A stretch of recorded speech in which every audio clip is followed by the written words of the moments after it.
Hi, I'm Joe DeRaffaele, the 2018 GLVAR Forms Committee Chair. And I'm Brandon Roberts, your 2018 Forms Committee Vice Chair. And I'm David Sanders, GLVAR's General Counsel. This is the second of two videos introducing the new and updated forms from the GLVAR that go live on October 1st, 2018. In our last video, we discussed new forms including the termination of the buyer-broker agreement, cancellation of the purchase agreement, and the buyer's notice of disclosure. This video will go over changes to existing forms. Those forms include updates to the buyer brokerage agreement and the listing agreement in the form of a damage cap provision as well as AB 161 compliant lease agreement. Dave, what is a damage cap provision? Brandon, a damage cap provision is a contractual provision that limits or caps the amount of damages a party can recover in litigation.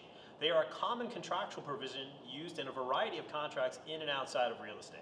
So why does the buyer brokerage agreement and the listing agreement need a damage cap provision? Joe, right now, if a client sues a broker under the buyer brokerage agreement or the listing agreement, there is no limit to the amount of damages a client could recover, regardless of the amount of commission the brokerage made on the transaction.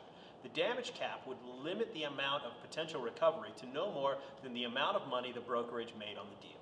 So how will the damage cap provision protect the brokers and the agents?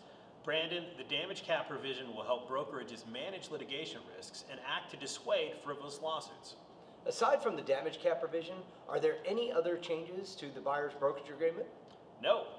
So let's talk about AB 161 compliant lease agreement. What exactly is AB 161?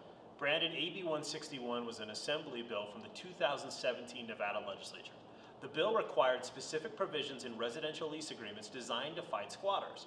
NVAR was successful in securing an exemption to these requirements for licensed property managers. GLVAR's current lease is designed for property manager use only.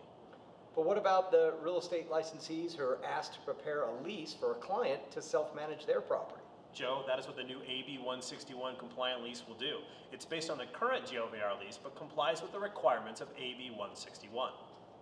What are those requirements? There must be a specific disclaimer in a font size twice the size of the largest font on the front page of the lease. The lease must also be notarized and must contain the owner's contact information, including address, amongst other requirements. Are there any other changes to the lease? No. Sample forms will be available on GLVAR's website for educational purposes only. For further questions or information, please speak with your broker or attend one of the training courses being offered or held at GLVAR. Thanks again for watching.